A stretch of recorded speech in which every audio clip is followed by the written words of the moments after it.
சந்தியா ராகம் அக்டோபர் 7க்கான ப்ரோமோல நடக்க போகிறது என்னன்னா, தனாவோட கல்யாணத்துக்குன்னு செய்ய கொடுத்துருந்த தாலி வந்திருக்குது. அதுக்கு பூஜை பண்ணுறாங்க. பூஜையில் மாப்பிள்ளை வீட்டுக்காரங்களும் கலந்துக்கிறாங்க. அந்த நேரம் புவனேஸ்வரி பசுபதியை பார்த்து கண்ணை காட்ட அவரும் சரின்னு தலையாட்டுறாரு. பூஜை பண்ண தாலியை தட்டில் வச்சு ஜானகி எல்லார்கிட்டையும் காட்ட எல்லாரும் அதை தொட்டு கும்பிட்றாங்க. கதிர்கிட்ட வரும்போது பசுபதி வேணும்னே கதிரோடைய கையை தட்டி விடுறாரு. கதிரோட கைப்பட்டு தட்டு கீழே விழுது. அதுலேருந்து தாலியும் விழுந்துருது. இதை பார்த்த எல்லாருமே ஷாக் ஆகுறாங்க. அப்புறமா பசுபதி வேணும் தானடா செஞ்சேன்னு கதிரை போட்டு அடி அடின்னு அடிக்கிறாரு.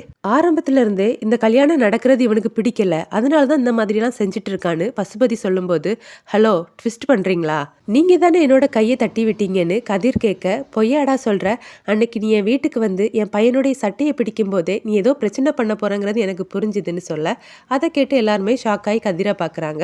எல்லாத்தையும் நீங்க பண்ணிட்டு என் மேல இப்ப பழிய தூக்கி போட பாக்குறீங்களா, நீங்க நல்லாவே நடிக்கிறீங்கன்னு கதிர் பசுபதியை பார்த்து எதிர்த்து பேசுறாரு.